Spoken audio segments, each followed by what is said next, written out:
December 1989. The world was just about to welcome not just a new year, but a new decade. And as everyone does, people looked ahead to a new year full of hope, a chance for new beginnings, right? But before the ball dropped, people were also still looking back at some major events like the fall of the Berlin Wall that ended the separation between East and West Berlin, the emergence of the World Wide Web, the invention of Game Boy, the drop of Nirvana's debut album, and the official big screen launch of Disney's The Little Mermaid.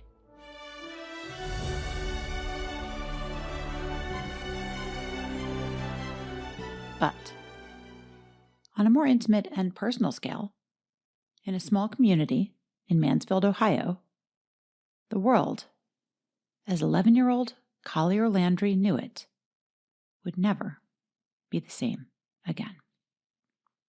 When he was suddenly awakened by a scream and some disturbing shuffling and thuds in the middle of the night. The following morning, when he asked where his mother, Noreen, was, his father, Jack Boyle, told him that she had left on, I'm doing air quotes here, a little vacation. Even then, Collier already harbored suspicions about his father, a violent, abusive, and philandering man, so he contacted his mother's friends and asked them to report her missing to the police. This set off a chain of events that would shock not only Mansfield, Ohio, but the entire country, when enough evidence surfaced, including the discovery of Noreen's body. And Jack Boyle was arrested and eventually convicted of first-degree murder.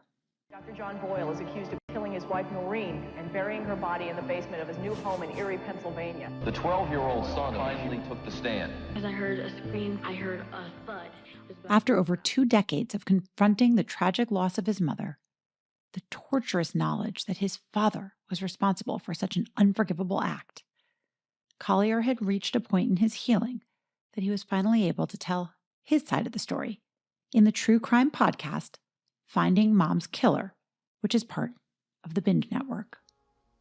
But what really made this a different experience for me from the usual true crime tropes of focusing on the darkest sides of human nature, the betrayals, the blood, the gore, was that this one really focused on the human side of the story. This insane position an 11-year-old child was put in, having helped the authorities in their investigation and testifying against his own father just to get justice for his mother. So, what was it like for little Collier to be faced with such an unthinkable tragedy? How did he come back from that and not drown in the darkness of his childhood? Ultimately, his is a story of healing from a horrific crime and finding peace in gratitude. So gather round and get comfortable. And please be aware, there will be graphic descriptions of abuse and violence ahead. You're getting front row seats to hearing this up-close and personal story of Collier Landry. Today on the Gratitudeology podcast. Would you walk through the fire? Would you ride through the storm? Will you walk on a wire? Will you save me if I fall? Will you break through the madness? Set us down where we're safe. I'll be right here waiting till you find me again. Collier Landry, thank you for being here. Jamie Hess, thank you for having me. Perfect place to take a big step back and start at the beginning. If it's okay with you, I'd like to start by talking about your mother. I know you guys love doing activities together. I would love to go back to little Collier and your relationship with your beautiful mother. Well, thank you for asking that, because I think a lot of times in true crime stories, the victim gets lost in all of this. Yeah. And people really obsess over the perpetrator and the crime and sort of the whole sensationalization of it all. And you forget that there are real human people with real lives, real relationships that are at the heart of all these stories. And so But my mother was a beautiful woman inside and out. The thing that I remember the most about her is how kind and caring she was with everyone, how empathetic she was, and I learned all of these qualities from her. Every year during the holidays, my mother would say, you need to go down and take half your toys, and we're going to donate them to Toys for Tots. No, you're not just going to pick the ones you don't play with. You're going to pick ones that you really like, that you play with all the time. The reason, and she explained it to me, she said, there are little boys and girls that are not as fortunate as you do, that do not have a roof over their head, that Santa Claus does not come to see. And you need to learn about sacrifice, and to sacrifice to these people who are less fortunate than you. And just think about how they are going to love something that was so important to you, how that's going to make them feel. That is something that I will take to my grave. She's teaching me gratitude and appreciation, which ultimately is what later on in my life leads me into composing my life in a way that is not dark or does not turn dark. And you see people who go through tremendous pain and trauma, and they are victims of their circumstances, and they never get out of that.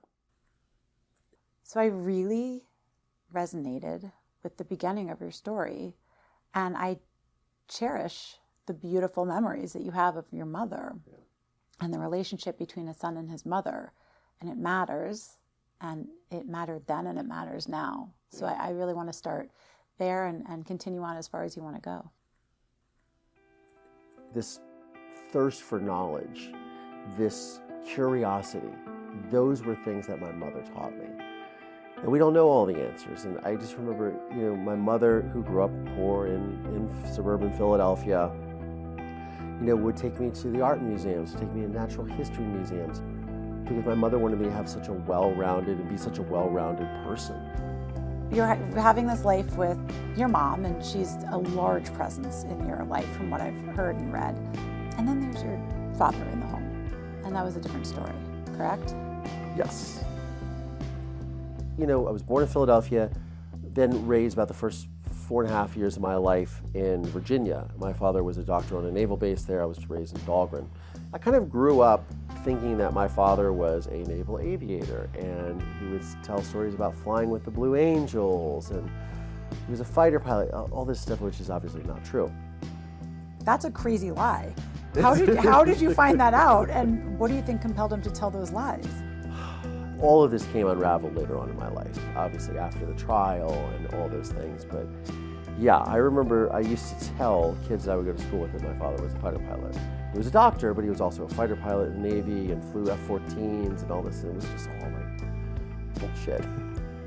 Obviously, I was much younger, so I was a little boy, toddler, and I remember those being good years. I would say that everything began to shift when we moved to Ohio, to Mansfield, Ohio. Very small town at that time. And my parents were coming from the East Coast and coming from the big city, thought themselves as very cosmopolitan. And I think in a lot of ways, that gave both of them an opportunity to sort of create a new life.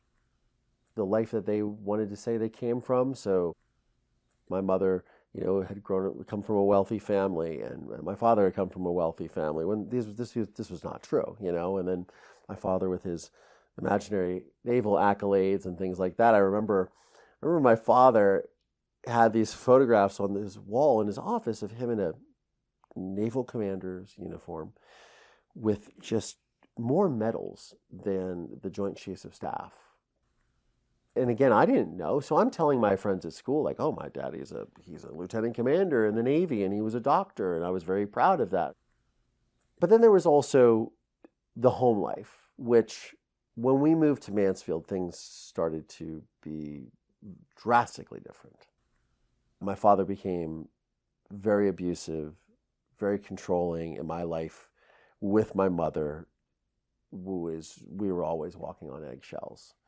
My father was apoplectic, he was a rageaholic, and he was somebody that we were afraid of.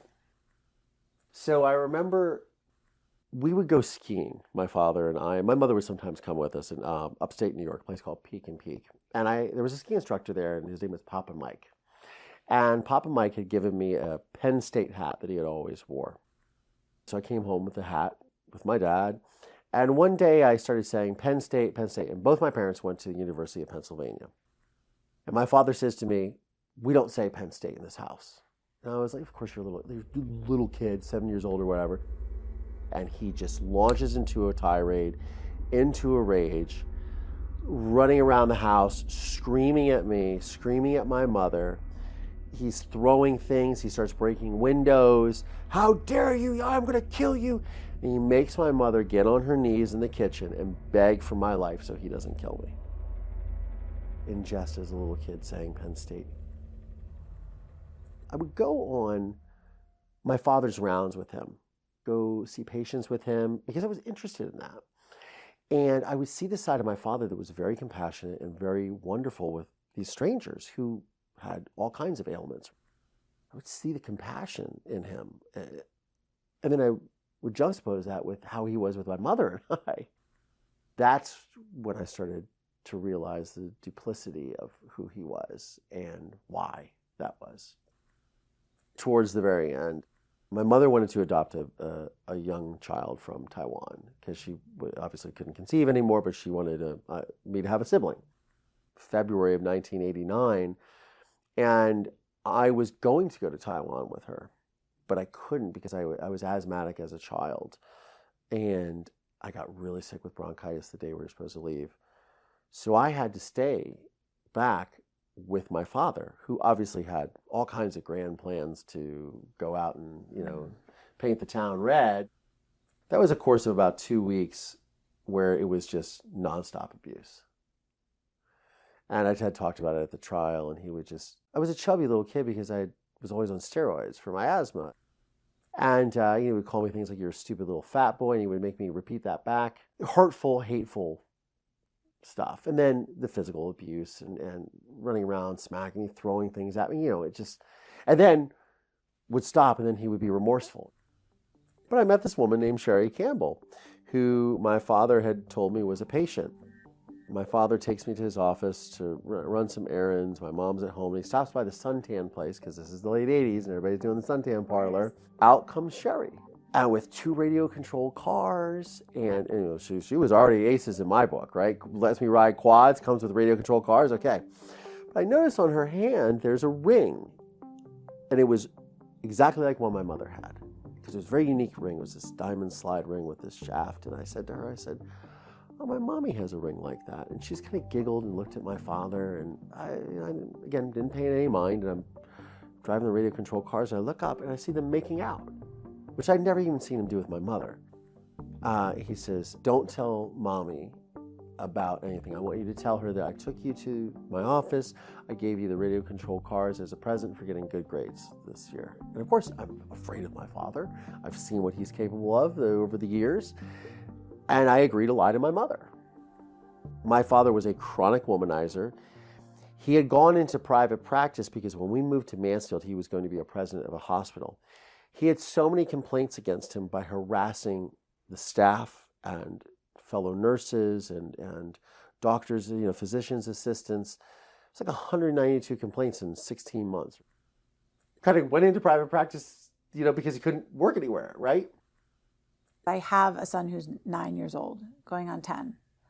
And my husband and my instincts to protect him, for me, and I'm sure for your mom, sometimes to my own detriment. Like I try to protect him too much, right? Because I just don't ever want him to hurt.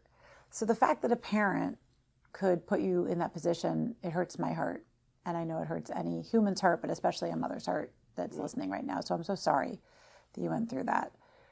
So here you are in this situation, and he's just trying to, I guess what he's trying to do is make you guys just want to go away and leave him, right? He was going to start this new private practice in Erie, Pennsylvania, disability medicine field, which this is late 80s, early 90s, which took off like wildfire. My father would have been insanely rich. It's staggering to think that people, because I think there's I think there's two sides to a lot of these true crime stories, which is, again, there's there's the victim side and what happens to the family, and all, which is the most important. But there's also the side of understanding the perpetrator and why some of these people do what they do, because it makes no sense. That level of greed, the risk versus reward of what ended up happening seems so futile. Yeah. Because people make stupid decisions all the time to save a buck, to engage in greed, or for ambition, and with bad consequences, to say the least. Okay, so here we are. We're at a fractured place. He is scary. Was your mother scared? Like, did she know she was in danger? Up until this point, really. Up until late 1989. I think that she thought, I have a handle on this. I know the devil, right? I know how he is. I know what I'm dealing with. And again, she has a son, and now she has a daughter. And she's thinking about, can I tolerate this? Can we work something out? Because I don't want them to suffer. Now, I want to say it was around Thanksgiving, 1989. My mother picks me up from school, and around that time, I started noticing a real change in her demeanor, which was, she was sad. My mother was a very happy person and very energetic. She says to me, she goes, Collier, I want you to know that I would never leave you. I'm like, well, of course, Mommy, I know that. And she says, I want you to know that if anything ever happens to me, your father probably had me killed. And she starts telling me about, look, my father's Italian-Irish. I have an Italian side in Philadelphia. And she starts saying how my father has mafia connections and he could have her killed. And I'm just like, what? And I was like, that's never going to happen, man. I'll take care of you, Mommy. And one of the things that I did is I had made a list with my mother of all my mother's friends' phone numbers. So if anything ever happened, and I hid that list. I kept it in a stuffed Garfield that I had had a little hat, and I put it in a little hat. That's where it stayed. So obviously things in the home had escalated, and the holidays were upon us. My mother says this around Thanksgiving, and Christmas happens, and my father is obviously not around, and he's my mother's saying things like, oh, of course he's spending it with Sherry, and my grandmother, who was my father's mother, who was extremely close to my mother, was supposed to come for Christmas, but she had pneumonia, and she was 75 at the time. But she ends up coming for New Year's. So my grandmother arrives with my father, and apparently my mother had made a phone call to her best friend, Shelley Bowden, said something to the effect of, well, his mother's here, so he can't kill me tonight. And my mother had a very sardonic sense of humor, and she used to say famous last words. So that night, my Grammy comes, and I'm showing her all the things that Santa brought me, because I still believe in Santa Claus, and I'm 11 years old. But I kiss my mother goodnight, and I go upstairs and I go to bed. At 3:15 in the morning, I'm startled awake by what I think is a scream, and I hear these two loud thuds, about a minute apart. And I describe it at the trial as like a body hitting a wall. These are thuds, like boom. And I am in my bed, petrified, and I'm racing through all these scenarios of, do I get up? What is going on in there? And I hear my father muttering. As I'm starting to try to figure out what to do, I hear the second thud, and then I hear my father's footsteps walk down the hall. And I'm just frozen in my bed. And I always slept with my door open. I'm laying there, and I'm staring at this wall that had this mural of a sailboat painted on. And I can see out of my peripheral vision the doorway. And I see my father's shoes in the doorway, as I recognize them, his brown shoes. And I'm sitting there thinking, okay, what's happening? And everything inside me is saying, don't look up. And I firmly believe, if I had just gone and looked up, I would not be sitting here today. So The feet leave the doorway. I somehow managed to get back to sleep because, again, I'm not going to get up. I'm like, okay, let me wait till morning. You know, sun's going to be up in a few hours. So I fall back asleep somehow. As soon as I wake up, I run straight to my mother's bedroom. She's nowhere to be found. There's no blood. There's nothing. So I come downstairs. She's not in the kitchen. And my father is seated on the couch, and he's got a towel wrapped around his waist like he had just gotten out of the shower. And he's watching CNN.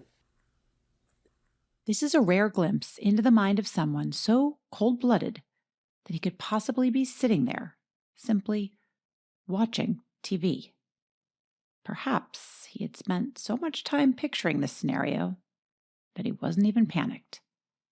Someone so cocky that he didn't feel the need to run and make a getaway. And I say, where is my mother? He doesn't say anything. So I say it again. Where is my mother? And he just so coldly and matter of fact, it's just like chilling. He just looks over at me and he goes, well, Mommy took a little vacation, Collier. And right then I knew. I don't know if he killed her, but I knew he did something to her, you know? And I think in those moments you don't want to really believe that that's just what just happened. He then proceeds to launch into this diatribe about how my mother came down in the middle of the night hollering at him about Sherry, about the divorce, about all this stuff. She wanted money, she wanted this. And I said to him, I said, well, what about the thuds that I heard? You know, 2 of them. And he said, oh, Mommy threw her purse at me and I ducked and it hit the wall. That's what you heard. And by this time, my grandmother's come into the room and she's kind of like trying to figure out what's up. And my father starts to say, you know, we're not going to call the police and we're not going to call the FBI. And I remember when he said, we're not going to call the FBI, I just thought to myself, well, that escalated rather quickly. My father leaves and my grandmother says to me, you know, you need to listen to your father, obey your father. We're not going to cause any trouble. Look, I was a Boy Scout as a kid. My mother and father are both very intelligent human beings. And even though I'm emotional, I'm compartmentalizing. I'm like, no matter what happens, like, I've got to find a way to find out what happened to her because this motherfucker isn't going to say anything. This guy isn't going to tell me anything. And I knew what I heard, but I'm in this state, I'm just like, okay, just time to be the adult. And my mother would always make this joke to people. She's like, oh yeah, he's 11 going on 40. I was just operating on instinct. It's a testament to Collier's character that his instinct was strong enough to take over, especially considering he was just a child. It would be fair to say that most kids his age would not be able to summon this fortitude to think straight, that it would be more likely for anyone at that age to crumble and cry. Instead, Collier pulled himself together and gathered this impressive, almost otherworldly source of strength to act, and to act fast. So I'm thinking to myself, he's going to be gone for a while, so now I can get into action. I grab that list out of the Garfield, I lock myself in my mother's bathroom, and I just start calling everybody on the list. Because I don't want to disobey my father. I want to be able to say, I didn't call the police. My mother's friends call the police. And 2 uniformed officers show up a few hours later. When we go upstairs, one of them goes with my grandmother into my mother's bedroom, and the other one on the side goes to my sister's room, and that's where I follow him, and I'm like, look, I do not trust my father as far as I could throw him. He's done something to my mother. I don't know what, and he's looking at me like I'm crazy. So they leave, and my father comes home later that night. The next day, the same thing, he leaves. I make the calls again. They're like, well, we filed a missing persons report. And then that night, that's now New Year's Day, Sherry comes over with a pork roast and sauerkraut.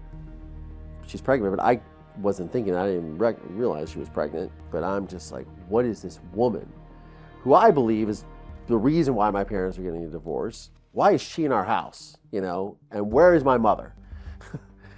I'm pissed. But it wasn't until January 2nd that a police detective at the Mansfield Police Department happens to see a missing persons report come through Again, this is a very sleepy small town. There's not a lot of action happening, you know. So it's nothing for him to like pick up and go, oh yeah, I'm gonna go check this out. So Dave Messmore comes to the house, who's the detective that I end up solving this murder with. He comes to the house, and my grandmother is at the door, and he charms his way in. He's a very charming guy. He's like, oh, well, you know, I'd love to talk to the doctor, but can I just come in and ask some questions? And so when my grandmother is out of the room, leaving me alone with a police detective, I say to him, I'm like, my mother would never leave me. Something has happened to him. He's done something to her. I don't know. Give me your card. I go back to school tomorrow. I will tell you everything. It's not safe for me to talk here. But instead of looking at me like I'm a crazy little kid, Dave Messmore is looking at me like, huh. So the next day I go to school, and first thing I go to the principal's office, call this guy, Dave Messmore, and he comes down to the school. And I just sit there with Dave Messmore for hours, and I lay out the entirety of my parents' relationship. And I said, I'm gonna start looking for clues. If my mother didn't leave with this one purse, then something has happened to her, because she would never leave without this purse. I start making these notes, and my father comes home with like scratches on his hands. My father always had really well manicured hands, had some bruises on his arm. Another time he asked me to rub his back with Bengay because he's sore from moving boxes. But I'm making mental note after mental note after mental note. And every time I go to school, I'm calling Dave Messmore. My father, who I'm watching like a hawk every day, comes home. He says, I'm going to go pick some paperwork up at my office. Do you want to come with me? And I'm like, oh yeah, of course, Daddy. I'll come with you. We go to his office to pick up paperwork, and on the way back, he stops at a gas station. He goes in to pay for gas or whatever, and I'm watching him through the windshield, and I just start rummaging through his truck, and I open up the center console, and I find two photographs. One is of a house that I've never seen before in my life. And the second one is of his girlfriend, Sherry Campbell, and her two kids sitting in front of a fireplace that's wrapped in plastic. And I'm like, she's connected to this somehow. So the next day I go to school, call him up, hey, look, I found these photographs. Because I knew her kids, I knew Sherry, I knew what her kids, I played with her kids. Dave had already done his research and had pinpointed that there was a house in Erie. And my father's behavior is getting more and more, you can just tell that he's under some sort of pressure. He says to me, he goes, Collier, it's been, or Bumper, I know it's been really hard on you with Mommy leaving us in such a state, not having her. I have a medical conference in Florida, and I think we should do a father and son trip, just you and me. No doubt I'm going to drown in the Gulf of Mexico. I'm not coming back from Florida. So the next day I go to school, and I say, Dave, he wants to take me to Florida. I'm scared to death. I'm not coming back. What happens is on the morning of January 24th, 1990, I get woken up by two agents from Child Protective Services. And they say, you need to pack a bag. We got 20 minutes. And so I pack some stuff for my sister, myself. I say, can I take my dog? And they say, we'll come back for your dog. Never saw my dog again. Yeah, bummer. I pack the bags, and I'm coming downstairs with them. I look, and in the house there are 5, 10 men and women, white lab coats, gadgets. They've got this thing, they're moving on the floor. My Messmore's there serving a search warrant. I see the cops outside the house, lights in the street, the whole thing. And I'm just like, my dad knows that the jig is up. He's going to know that it was me giving the information to the police, which is terrifying. Because he's coming home, I know the danger that I'm in, and I have the worst asthma attack in the world. And I remember walking into the hospital. Our family friend, he was a cardiologist, his name was Dr. Behe, gives me steroid injections, he gives me the breathing treatment. My breathing starts to calm down. I'm like, okay. And that's when they tell me. They say, Collier, Lieutenant Messmore found your mother. First words out of my mouth were, that bastard. And it's very, very hard to articulate the sort of cognitive dissonance that you feel in a situation like this. Because on one hand, you feel this sense of relief because what you believed in your heart was true. The flip side of that is the person who you loved most in this world, you would never see again. They would never be there for you. The sadness and the overwhelming sorrow that just cascades down over you. It's like a tidal wave. And it was really important for Dave to see me because he wanted to tell me, what had happened. And, he starts asking me questions, but he says, the house that you found the photographs of is where we found your mom. So my mother was buried underneath the basement floor. My father had dug a hole, buried her underneath there, filled it with fresh concrete, put indoor-outdoor carpeting over it, built shelves, painted this whole thing, and it was all brand new. And I could tell it was really painful for him. I mean, obviously, as it was for me, because he wanted good news, So I end up testifying at the grand jury, securing my father's indictment for first-degree murder, and because my Aunt Carol had come out, who was my godmother, my mother's sister, and I thought, okay, now I'm going to go to Maryland with them, and I'll figure all this out, right? They told me they couldn't take me because I looked like my father. And my father's side of the family wouldn't have anything to do with me because I got my father arrested. Collier, it's just so striking to me as I think it was a different time and there was a different level of callousness or coldness or... Down with my father's family, or, he was the first on the Italian side to go to college, you know what I mean? So he was the prodigal son and he was this, and so he could never do any wrong in the eyes of my grandmother, right? No, he's the perfect son. She puts her house up for his trial. They're really great at gaslighting themselves. Yeah. On top of my father being a master manipulator and a psychopath, they're able to just sort of be like, well, no, the kid made it all up. And I remember the prosecutor and Dave Messmore saying to me, look, you don't need to testify against your father. You really don't, because they didn't want to put me through this. But I also could tell they did want me to because it really helps to make an airtight case, but also you're going to have to look yourself in the mirror. And let's say he had gotten acquitted, I would never forgive myself. I would probably go back into his custody and I'd be tortured the rest of my life. Guaranteed. So let's talk about the end of the trial. I remember once I testified, I was allowed to go and play tennis with other kids and all this stuff. And I remember I was at the tennis club and I got a phone call, and it was Dave Messmore, and they had convicted my father, and he told me that the judge wanted to see me. And I was not in the courtroom. I think a lot of people were like, were you in the courtroom for Ellis? I was like, no. I was, the thing is why I was sort of sequestered from people is because they were airing, the trial was televised. Continued today in the most notorious criminal trial in Richland County history. Dr. John Boyle is accused of killing his wife, Noreen. They were airing the trial every night on the news, and people were just, it was the thing, and it was all in the newspapers. So kind of one of the first televised trials that was so sensationalized, right pre-OJ. It was really one of the first times when we got to peek in morbidly at this trial. So that's incredible that this was televised like that. So you were cut off from media, he's convicted, and you're called into the judge's quarters or the courtroom. Yeah, into his chambers, and he just wanted to talk to me about what happened, what's going to happen next, what he's considered, as far as a sentence, wanted my input, but also one of the things that he wanted to talk to me about was forgiveness. And I don't know if he meant it this way, but he was like, it's really hard to forgive if you can't forget.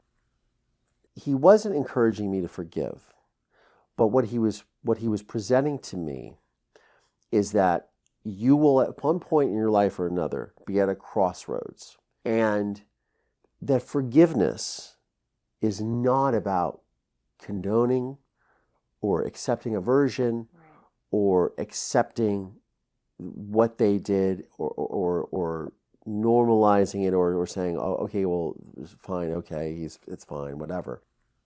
And it was about my journey and moving on and letting go.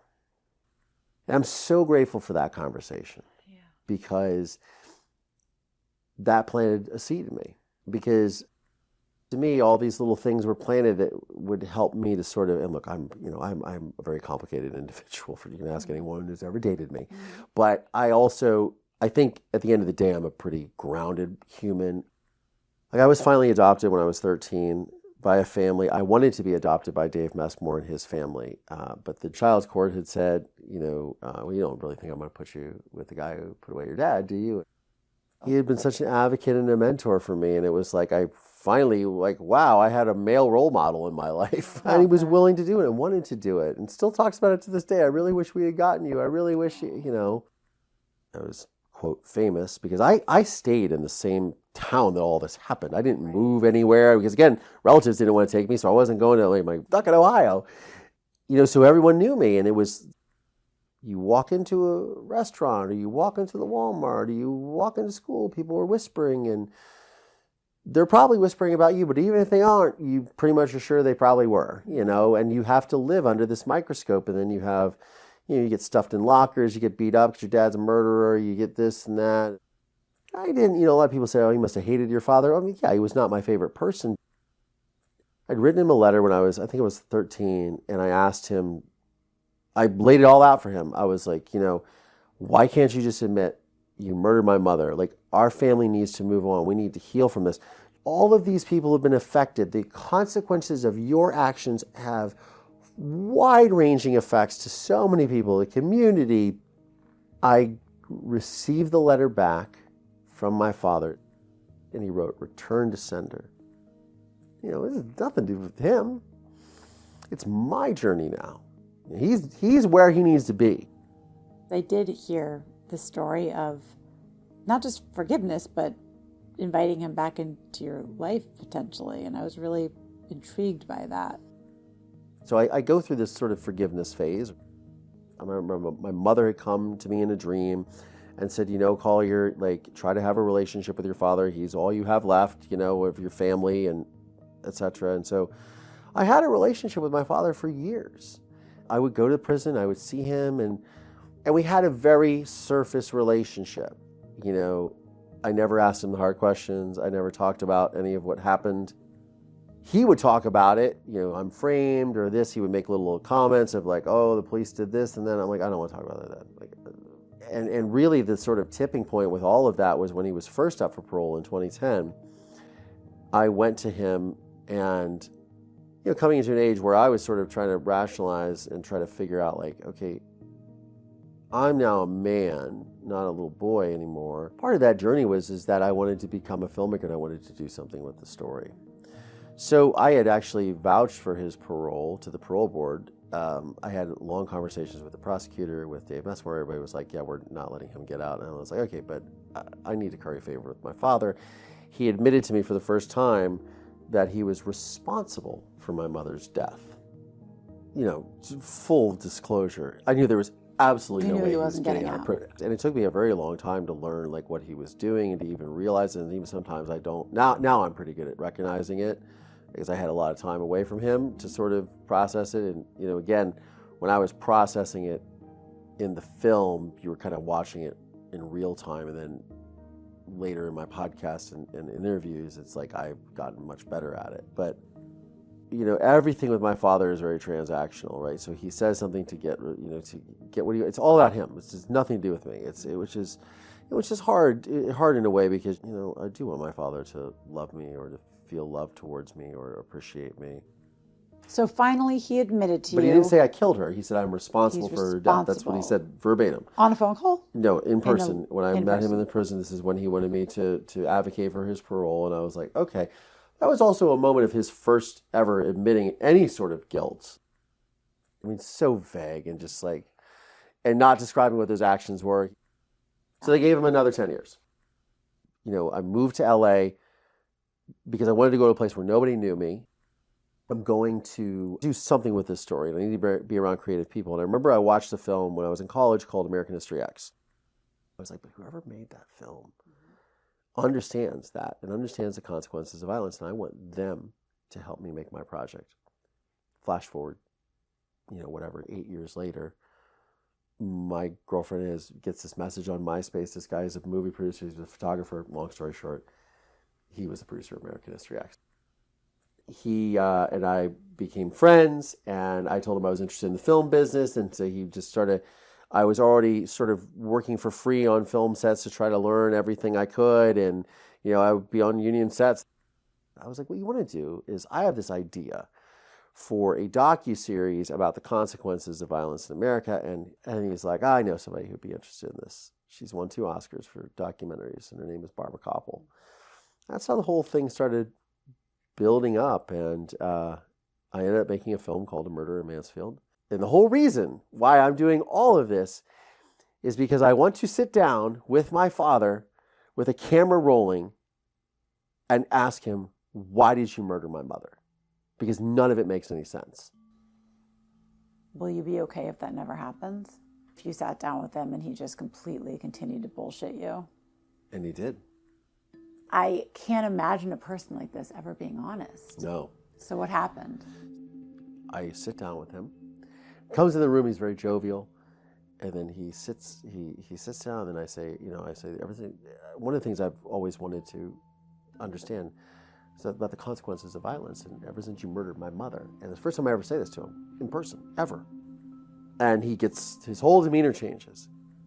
But over the course of that interview, you can watch the film, you listen to the podcast, but the thing that was interesting is he is unable to say, she came at me with a knife, I pushed her, she hit her head downstairs, Professor Green with the candlestick in the library. I mean, just the same story that you told me when I was a kid of her hollering at him or whatever, but he never told the other part. I mean, it's all just this craziness, right?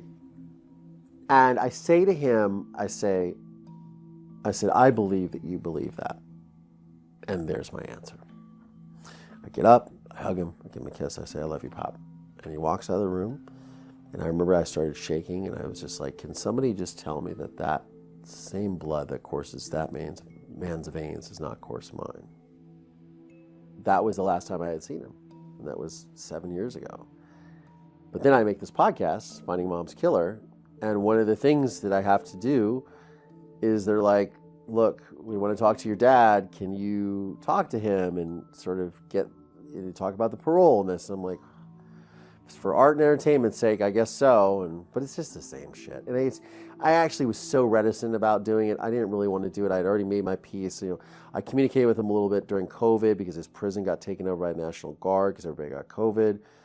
But I was very hesitant to bring him back in my life. But I realized how far it's like sometimes you do things. You involve people not to see how they have changed, but to see how far you've come. Yeah. And so that's where I'm at now with it. It's like I can recognize all these things for what they are and who the person he is. Well, that's where I want to leave this off, because forget him. This is he's an outrageous sociopath, and that is what it is. But I'm so impressed with you, Collier, because I'm sitting here next to you, and I've sat next to all sorts of people who have been through all sorts of things. You don't reek of resentment. You have such a beautiful, positive, effusive demeanor. It's a joy and a delight to sit next to your vibrational energy. It radiates over to me, and it is so rare for somebody to go through something like that and to come out like this. So in the last kind of just 3 minutes here, is that gratitude? Like, is that something you found through this circumstance and you were able to turn it? Well, first of all, thank you for saying that. That's very kind and very humbling. And I say to people all the time that I've been through unimaginable, speakable pain, trauma, just absolute hell that I would not wish on anyone.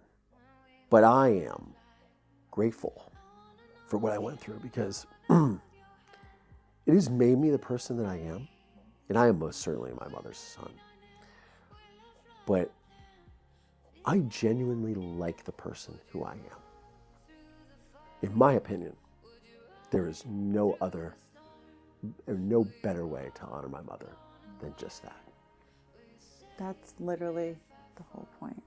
Yeah. I'm proud of you. I want you and I'm proud of you. This is a perfect place to end. Can I give you a hug? Yeah, of course. Oh, this is really beautiful. Thank you so much for sharing your story. Thank you. Today, Collier continues to share his story and help people with their own struggles. He's even done a TEDx on the topic. And he's in the process of elevating his personal brand to the next level, to transcend the tunnel of the true crime genre, and to really use all he's learned about resilience, forgiveness, faith, and personal alignment to help men live their best, most successful, and authentic lives. If you want to learn more about his mother's case, you can listen to the podcast, Finding Mom's Killer, available on The Binge, or watch his documentary, A Murder in Mansfield. You can also check out his socials dedicated to resilience and mental health. You can find him on YouTube, Instagram, and TikTok at Collier Landry. That's all for today. Remember, if you like what you heard, if it impacted you in any way, and if you think it's a message other people in your life might like to hear, I'd be so grateful if you'd give me 5 stars, leave a quick little comment. Those things really help. And share this podcast with your friends, either on social media or just word of mouth. I'm on a mission for us all to help each other focus on expanding our attention towards what's good in the world rather than focusing on what's bad, one person at a time. If we all did that, even to our own little sphere of influence, the world has the potential to be a much more radically awesome place. Stick with me, friends. I've got your back. We're in this together, and it's a great day to see the greatness in the day. See you next time. The Gratitudeology podcast is written, executive produced, and hosted by me, Jamie Hess.